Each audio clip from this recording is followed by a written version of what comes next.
Bonjour à tous et bienvenue dans cette nouvelle vidéo de développement Laravel. Alors aujourd'hui, on va parler de comment faire un lien de désabonnement. Parce que vous voyez ici dans mon mail que je m'envoie, il y a un lien qui me permet de désabonner. Ce lien-là, il est associé à ce token qui, si on regarde dans SQLite ici, on voit que le token, c'est le même qu'ici dans la ligne d'abonnement et il est associé à ce client-là. Et ce client-là, si on regarde sur Stripe, il est ici par exemple, et on voit que ce client, il a un abonnement, et donc on aimerait bien annuler cet abonnement si la personne clique sur le lien. Aujourd'hui, là maintenant, si je clique sur le lien, et ça me met une 404, parce que la page n'a pas encore été créée. Donc je vais tout de suite m'occuper de créer cette page. Donc je vais créer d'abord un contrôleur, que je vais appeler unsubscribe controller.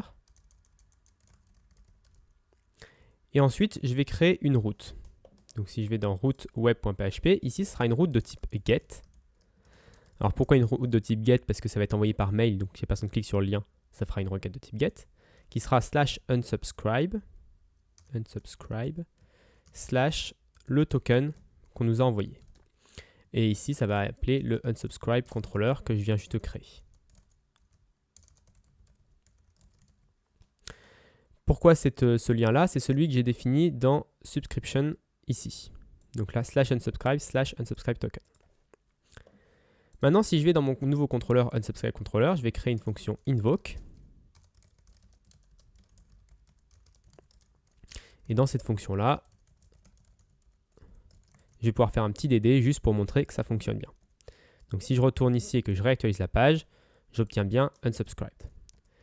Et encore mieux, si ici je récupère le token,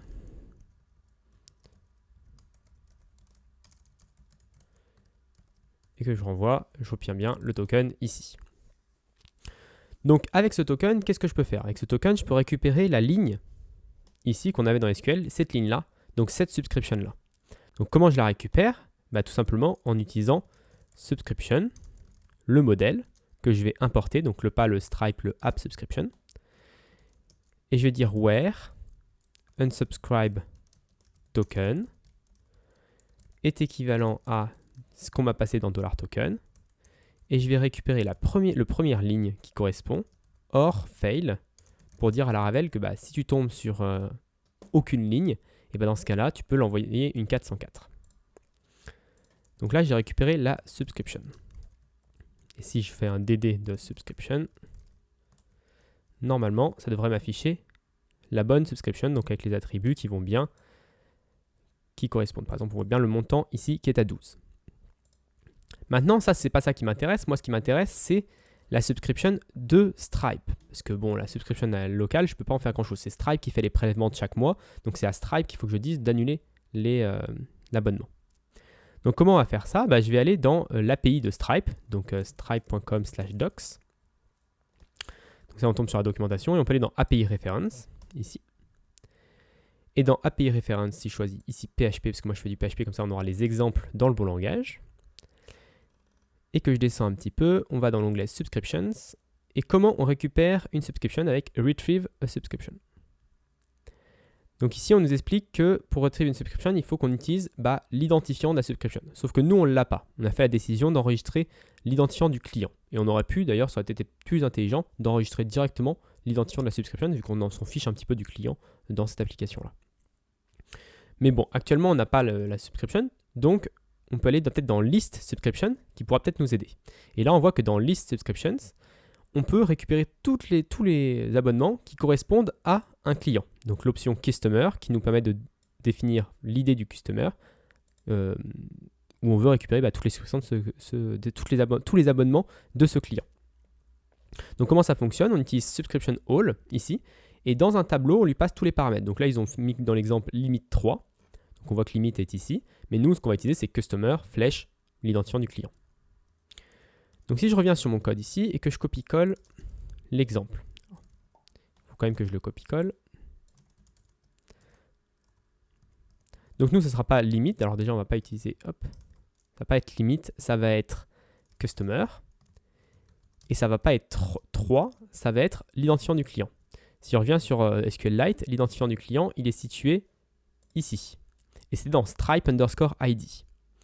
Donc je vais pouvoir faire $subscription flèche stripe underscore ID. Une fois que ceci est fait, ça va nous retourner une subscription que je vais pouvoir DD. Donc j'ai utilisé le même nom de variable, donc elle va être écrasée. Donc si je reviens maintenant ici et que je réactualise, ça va être un petit peu plus long. Et là, on voit un problème. On n'a pas mis notre API key de Stripe. On voit que les erreurs Stripe sont assez claires. Donc pour faire ça, on va aller dans Subscribe Controller. On va copier-coller cette ligne-là. Et normalement, ça devrait fonctionner. Donc si je réactualise, c'est un petit peu plus long. Mais on voit qu'on obtient une collection avec des données. Et dans ces données-là, on a un abonnement. Parce que de toute façon, on n'aura toujours qu'un seul abonnement par client, vu comment notre système fonctionne. Et donc, il faut qu'on récupère cet abonnement dans la collection. Alors, comment on fait ça? Eh bien, on peut essayer, par exemple, d'utiliser la fonction arrayFirst. Alors ça, c'est un test. Je ne sais pas si ça fonctionne. La fonction arrayFirst, c'est une fonction fournie par Laravel qui nous permet de récupérer le premier élément d'une boucle, d'un tableau, d'une collection ou des choses de ce genre. Et je vais voir si ça fonctionne bien avec ce système-là ou pas. Parce que c'est possible que, vu que c'est une collection Stripe et pas une collection Eloquent, peut-être que Laravel n'arrivera pas à le faire. Donc si je réactualise, on obtient nul, donc effectivement, on a un souci. Si je fais, vu qu'on a vu qu'il y avait une collection data, une clé data, si je fais data ici, est-ce que ça fonctionne mieux? Ok, donc ça fonctionne mieux si on met la clé data dans la collection. Donc on récupère les données de la collection et ensuite on va récupérer le premier élément de ces données-là. Donc là on a bien la collection Stripe. Donc là il ne nous affiche pas s'il nous affiche, si vous voyez un tout petit peu, en tout petit, il nous affiche Stripe / subscription. Donc c'est vraiment l'abonnement Stripe et c'est plus notre abonnement à nous, c'est l'abonnement Stripe. Et ce qui est bien avec l'abonnement Stripe, c'est que si on revient sur la documentation, on a un onglet ici Cancel Subscription, où une fois qu'on a une subscription de Stripe, on peut faire juste flèche cancel et ça l'annule. Donc ça, c'est parfait. Et donc je peux juste faire ici subscription flèche cancel. Et normalement, mon lien va être annulé. Mon abonnement va être annulé. Donc si je réactualise une dernière fois, ici, rien n'a changé, on a toujours fait le DD. Très bien. On voit par contre qu'il y a le cancelled at qui a été rajouté. Et si je reviens sur mon test dashboard ici, que je réactualise, avec un peu de chance, cet abonnement-là sera annulé.